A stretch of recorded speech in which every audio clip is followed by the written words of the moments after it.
Chapter 6 ની અંદર આજે આપણે સ્વાધ્યાય 6.3 જોઈશું, જેમાં આગળ મેં તમને બહિષ્કોણના અંતઃસમૂહ કોણ ચલાવ્યા હતા. બરાબર. ટોટલ કેટલા ત્રિકોણ ને બહિષ્કોણ હોય? 6. એમાં બધા જ બહિષ્કોણનો સરવાળો જોઈએ આપણે. 3 શિરોબિંદુ ત્રિકોણના ત્રણેય શિરોબિંદુ આગળ 2 2 બનતા હતા. બધાનો સરવાળો કેટલો જોયો તો 720. તો હવે આપણે જોઈશું, જો આ દાખલા આકૃતિવાળા જ છે આમાં પણ. તો આની અંદર જો આકૃતિમાં દર્શાવ્યા પ્રમાણે એવું આપેલું જ છે કે ત્રિકોણ PQRમાં PQ ને લંબાવતા S માં છેદે છે અને QR ને લંબાવતા T માં છેદે છે. હવે બે માપ તમને આપ્યા છે. ખૂણો SPR બરાબર 135, PQT બરાબર 110. તો આપણે શોધવાનો છે કયો? PRQ. ચલો તો હવે શું કરીશું આની અંદર આપણે? જો બે રીતે દાખલો ગણાય. આ બેને તમે રૈખિક જોડના બનાવીને ત્રિકોણના ત્રણેય ખૂણા સરવાળો 180 લેશો તોય ચાલશે, પણ આપણે બહિષ્કોણ અને અંતઃસમૂહ કોણ જ વાપરીશું. બરાબર. તો આ રીતે લખાય. ખૂણો આકૃતિ પરથી આ બે રૈખિક જોડના થશે એટલે આપણે આ અંદરનો શોધી દઈએ. આકૃતિ પરથી ખૂણો SPR પ્લસ ખૂણો RPQ બરાબર 180 કૌંસમાં શું રીઝન બતાવશો? રૈખિક જોડ. SPR કેટલાનો આપ્યો છે આપણને? 135. તો RPQ મળી જાય. RPQ બરાબર 180. તેથી RPQ બરાબર 180 માઇનસ 135. તો કેટલા થશે? 45. બરાબર. તો 45 મળ્યા. હવે અંતઃસમૂહ કોણ? આ બહિષ્કોણ છે. આ બેના અંતઃસમૂહ કોણ કહેવાય? એમાં તમારે લખવું પડે ત્રિકોણ PQR નો બહિષ્કોણ ખૂણો PQT છે. તો ખૂણો PQT બરાબર ખૂણો P પ્લસ ખૂણો R. આ બહિષ્કોણ અને આ બે શું થશે? એના અંતઃસમૂહ કોણ. તો PQT આપણને કેટલાનો આપ્યો છે? 110. P કેટલાનો શોધ્યો આપણે? 45. તો R મળી જાય. તો ખૂણો R બરાબર 110 માઇનસ 45. તો 110 માંથી 45 જાય કેટલા રહેશે? 65. બરાબર. તો કયો ખૂણો માગ્યો? તો હવે આખો લખી દેવાનો કે ખૂણો PRQ બરાબર 65°. બરાબર. જો હવે આકૃતિ પરથી ખ્યાલ આવી ગયો. સૌથી પહેલા શું કર્યું આપણે? રૈખિક જોડના બનાવ્યા.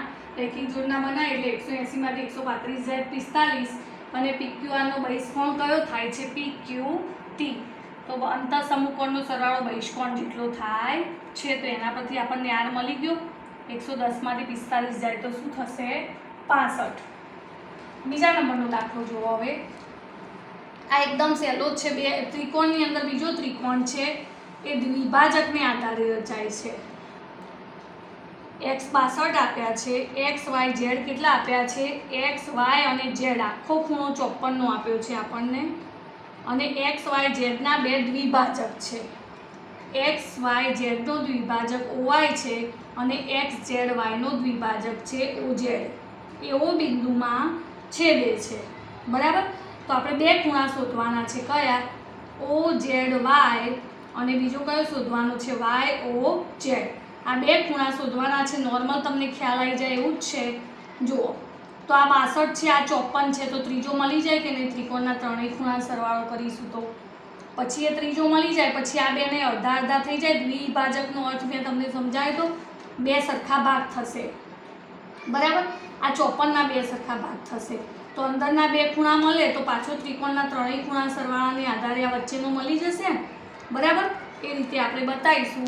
તો સૌથી પહેલા લખીશું XYZ માં ખૂણો X પ્લસ ખૂણો Y પ્લસ ખૂણો Z બરાબર 180°. તો X કેટલાનો આપ્યો છે? 62. Y કેટલાનો આપ્યો છે આપણને? 54. બરાબર. તો Z બરાબર 180°. તેથી ખૂણો Z બરાબર 180 માઇનસ કેટલા થશે 116 બરાબર। તો કેટલા થશે અહીંયા 64 બરાબર। 64 અંશનો મળ્યો, આ 54નો મળ્યો ને આ કેટલાનો મળ્યો આપણને આખો 64નો મળ્યો। હવે દ્વિભાજક છે એટલે સરખા ભાગ કરશે, આના અડધા 27 દુ 54 અને 32 દુ 64। હવે લખી દેવાનું તમારે કે ખૂણા XYZ અને ખૂણો XZY ના દ્વિભાજક, આ કેમ લખવું પડે, એમને મળતા બતાવી શકાય નહીં, ના દ્વિભાજક અનુક્રમે YO અને ZO છે બરાબર।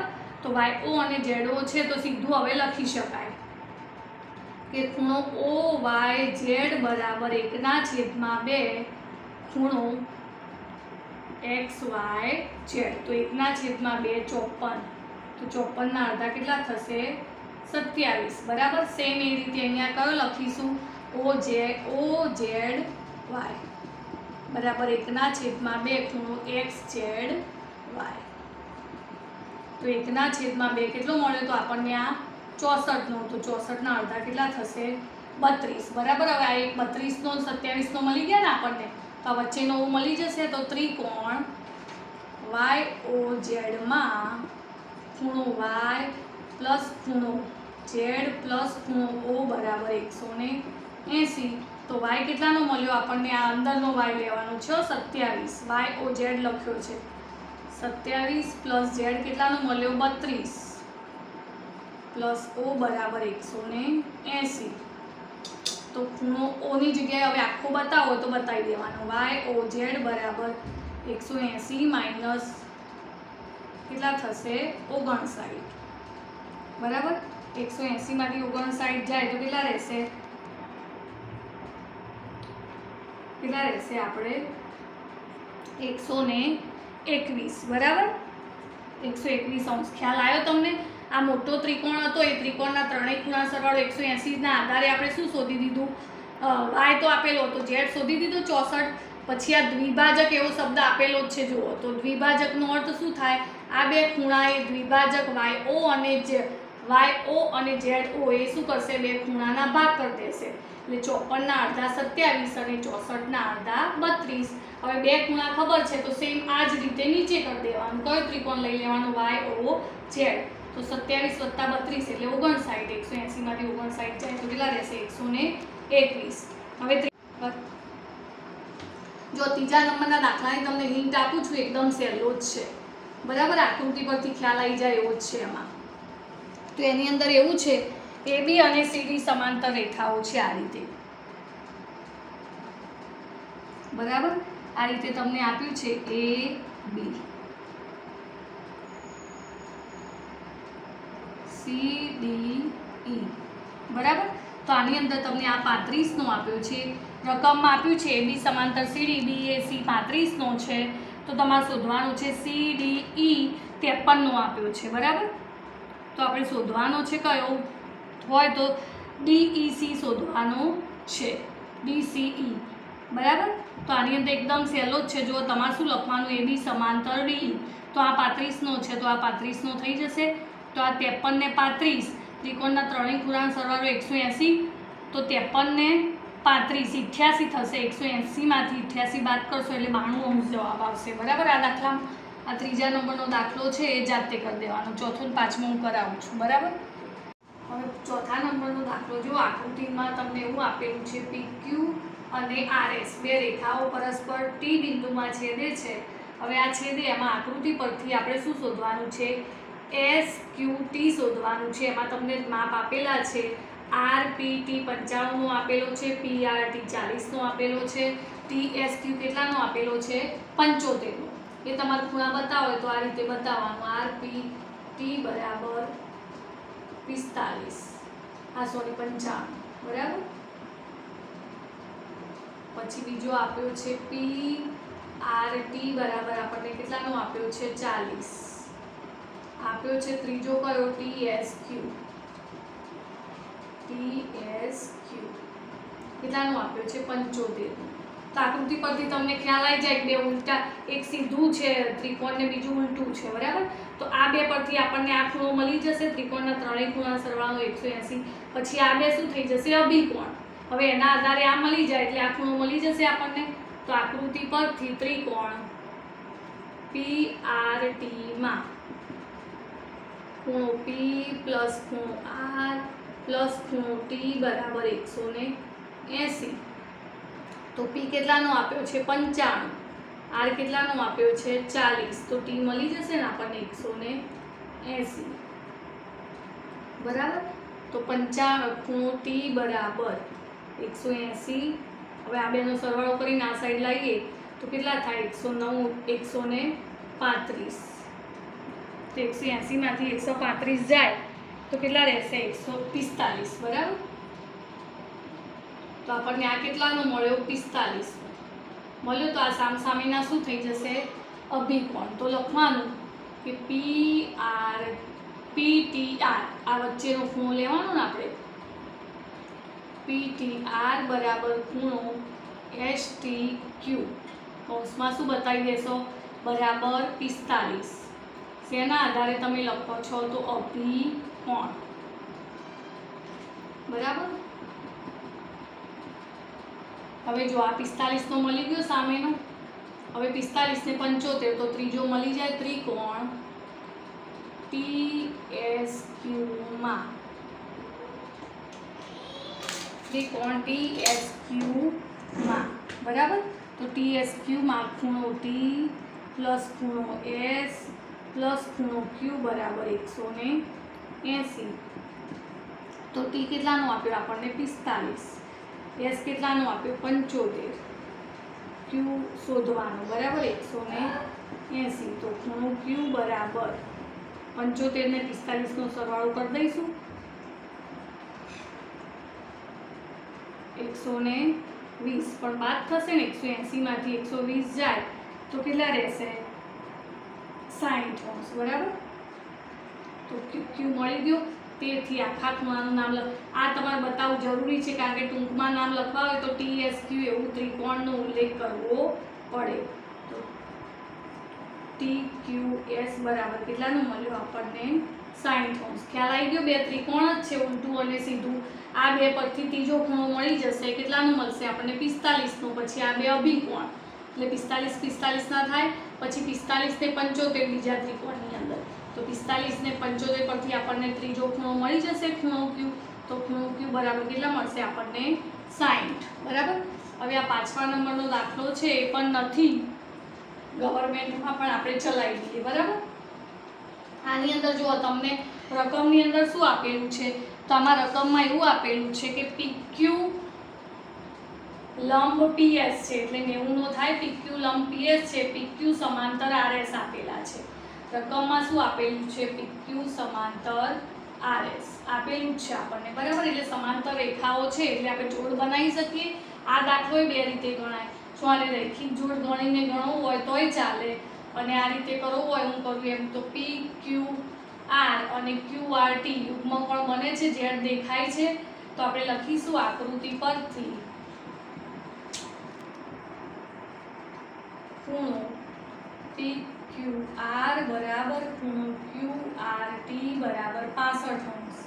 શેના આધારે તમે બતાવ્યું? યુગ્મ કોણ. આ રેખાઓ સમાંતર બતાવવી પડે, બરાબર. તો આ 65 નો છે આખો, તો આપણે અડધો x મળી જાય ને, તો ખૂણો PQR બરાબર શું થશે? x પ્લસ 28 લખીએ તોય ચાલે ને. આ PQR આખો ખૂણો છે, બરાબર. એના બે અડધા ભાગ છે, x પ્લસ 28. તો PQR આપણને કેટલો મળ્યો? 65 નો. તો x પ્લસ 28. તો x બરાબર કેટલા થશે? 65 માઇનસ 28 કેટલા થશે? 37°, બરાબર. હવે આ ત્રિકોણ બની ગયું. આપણે y શોધવાનો છે. આ દાખલાની અંદર કયા બે શોધવાના છે? x અને y. તો બીજો ત્રિકોણ લઈ લઈશું. આ 90 નો કાટખૂણાનો અર્થ શું થશે? 90. તો આપણને રકમમાં આપેલું છે કે PQ લંબ PS હોવાથી ખૂણો P બરાબર કેટલાનો લઈ લેવાનો આપણે? 90. હવે ત્રિકોણ PQS માં આ PQS માં બરાબર x પ્લસ y પ્લસ ખૂણો P બરાબર 180. x y અને કેટલાનો લઈ લીધો ખૂણો P, તો x કેટલાનો મળ્યો આપણને 37. y શું કરવાનું છે આપણે શોધવાનો છે, P કેટલાનો છે 90 બરાબર 180 બરાબર.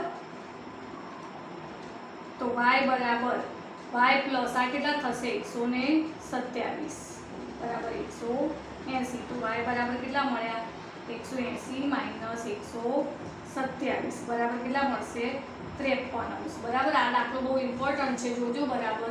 તો x અને y શોધવાના છે. PQ સમાંતર RS આપણને આપેલા છે, તો આપેલા છે તો એ પરથી સૌથી પહેલા આપણે શું બનાવી દઈશું, યુગ્મ કોણ બનાવી દઈશું. તો આ 65 નો છે તો આખો કેટલાનો થઈ જશે, પહેલા 65 નો થઈ જાય તો 65 માંથી 28 બાદ કરો એટલે આપણને x ટુકડો મળી જશે, એ 37 નો થશે બરાબર. તો એ 37 નો થશે x, એટલે x અને 90 ખબર છે, એ પરથી આપણે શું શોધી દેવાનું y. તો આ y ને આપણે પછી કરતા બનાવીએ તો 37 ને 90 કેટલા થશે 127. તો y બરાબર 180 માઇનસ 127 બરાબર 53. હવે આ ચેપ્ટરના આકૃતિવાળા દાખલા પતી ગયા. ઉદાહરણ જાતે જોઈ લેવાના. 2 પ્રમેય બાકી છે, હું ચલાવી દઈશ બરાબર. અસ્તુ.